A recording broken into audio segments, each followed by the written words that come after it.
Alors l'objectif ici de ce tutoriel est de vous présenter l'application qui permet l'encodage des luttes, des naissances et des mouvements au sein de son troupeau, donc sorties, etc., etc. Alors, première chose, vous pouvez aller sur le site m.aweok.be sur lequel vous découvrirez toutes les fonctionnalités. Alors, la première, ce sont vos coordonnées. Donc, quand vous regardez, vous accédez directement aux informations du troupeau qui reprennent votre numéro de travail au sein de nos services. Ensuite, votre nom, prénom, vos coordonnées, votre numéro de téléphone éventuellement, etc. Votre adresse de troupeau, sur l'autre côté, qui nous permet à nous et à nos agents de terrain plus spécifiquement de savoir où se rendre lorsqu'il y a des expertises à réaliser, par exemple. Deuxième chose, et c'est celle-là qui nous intéressera particulièrement, c'est l'inventaire du troupeau. Quand on clique dessus, on peut voir toutes les bêtes présentes au sein du cheptel.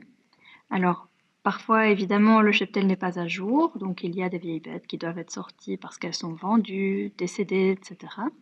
Vous pouvez, première chose, filtrer cet inventaire, soit sur le nom, soit sur le sexe, donc voilà, mâle ou femelle, la date de naissance, tous les animaux, tous ceux qui ont entre 4 et 16 mois, et enfin ceux de plus de 16 mois. Alors, si vous avez plusieurs races, c'est un outil intéressant. Vous pouvez justement sélectionner au sein de votre troupeau la race qui vous intéresse. Pour préparer vos expertises, c'est un outil tout à fait efficace que nous vous invitons à consulter. Le statut de votre animal, donc à savoir s'il est enregistré, admis ou en section principale. S'il est en section principale, ça veut dire qu'il n'y a plus rien à faire, il ne doit plus être expertisé. S'il n'est qu'enregistré ou admis, il faudra le faire revoir par un de nos agents. Vous avez ensuite les statuts des parents, la matière, donc ça concerne principalement la prise de sang pour le stockage, et enfin les types d'actes qui sont à réaliser. Donc, au même titre que je vous disais de regarder le statut de l'animal, je vous invite aussi à regarder le type d'acte à réaliser sur vos animaux. Ça, c'est la première chose. Vous pouvez aussi filtrer par le type d'acte ici au-dessus. Donc ça, c'est la première chose. Et ensuite, ce vers quoi nous allons nous diriger ultérieurement, ce sont les actes de fécondation. Alors les actes de fécondation, ici dans le troupeau, il n'y a aucune donnée de disponible parce que parce que le filtre par défaut se fait sur les actes de fécondation de moins de 6 mois. Si je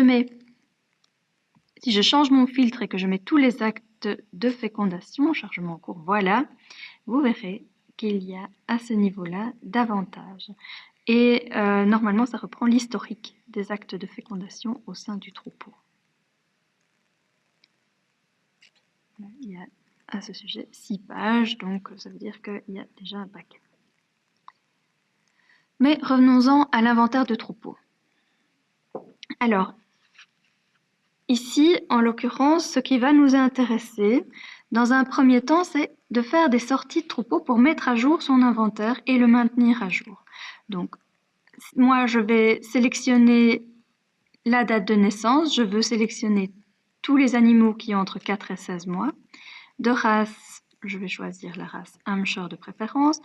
Et plus spécifiquement, les mâles, parce que ben voilà, les mâles, il y en a qui sont vendus à des particuliers, il y en a qui ont fini dans le congélateur, etc. Donc, on va aller choisir. Il suffit, pour ce faire, de cliquer sur l'animal. Quand on a cliqué dessus, on peut le sortir. On choisit le type de sortie. Voilà, par exemple, ici, vendu. La date à laquelle il a été vendu. Donc, par défaut, c'est toujours la date du jour. Mais on va dire que je l'ai sorti le 25 juillet 2018. J'enregistre. Voilà. Il n'est plus dans mon troupeau. Donc, je ferme la fenêtre. Il me reste les autres mâles qui sont toujours présents. Alors, Ce que vous voyez comme autre fonctionnalité, c'est les luttes, ajouter une lutte ou ajouter une saillie. Dans ce cas-ci, on va s'attarder sur l'ajout d'une lutte pour commencer. On clique dessus, voilà, ça charge. On commence par rentrer les périodes de la lutte, donc la date de début et la date de fin. Sans date de fin, il n'y a pas de lutte inscriptible. La date de début ne peut pas être une date ultérieure à la date du jour. Donc on ne peut pas anticiper une lutte, la banque de données n'acceptera pas d'en tenir compte. En l'occurrence, on va dire que la lutte a commencé le 1er juillet pour finir, mettons, le 15 août. Alors, ici, dans le premier tableau, c'est la liste des femelles. Je vais là aussi sélectionner les femelles dans une race précise parce que là, je ne travaillerai pas en croisement. Maintenant, si je travaillais en croisement, je pourrais le renseigner aussi. Mais ce n'est pas le cas. Donc, je vais sélectionner toutes les femelles qui ont été en lutte à cette période-là avec le même bélier. Voilà. Alors, j'ai 2 pages de femelles, donc je vais sélectionner. Hop, voilà, j'en ai choisi 4 qui, vous le voyez, pour lesquels, vous le voyez, je peux vérifier l'état d'expertise. Donc, par rapport au règlement d'élevage, elles sont en ordre de reproduction. Donc, l'expert ne doit pas revenir chez moi les vérifier. Et alors, je voudrais bien choisir le bélier qui va aller avec. Donc, je descends dans ma liste. Je l'ai dit, on est un Hampshire et on reste un Hampshire. Donc, je vais aller choisir le bélier qui est allé avec ses 4 brebis. Enfin, tout en bas de page, et vous voyez, hein, le bélier sélectionné s'affiche ici dans le fond, dans le petit cadre spécifique, tout comme les femelles. Les 4 femelles sont affichées dans le cadre dédié à la sélection des femelles. Je vais cliquer sur la barre de fond où est indiqué « Ajouter ». Je clique avec un petit peu de temps et de chargement. Voilà, ma lutte est encodée. Alors, on est repassé pour se faire à l'écran des actes de fécondation. Et sur cet écran des actes de fécondation, on voit mes 4 brebis. Donc voici les numéros sanitaires, les noms, la date de lutte, donc du 1er juillet au 15 août, et le numéro du bélier avec lequel elles ont été.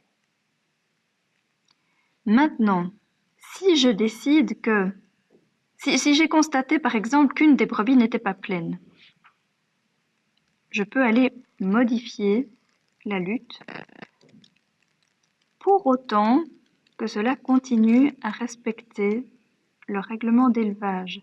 Donc, tant qu'on n'est pas hors délai, c'est-à-dire moins d'1 mois avant les premières naissances, et que la brebis n'a évidemment pas agnelé. Donc ici, par exemple, je vais changer la date de fin parce que j'ai constaté au 15 août que mes brebis n'étaient pas pleines, donc je décide de les laisser jusqu'au 31 août. Voilà, donc je vais aller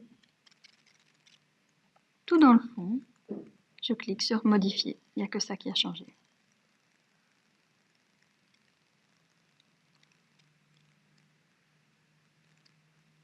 Voilà, donc on constate ici que la date de fin de lutte a bien été modifiée.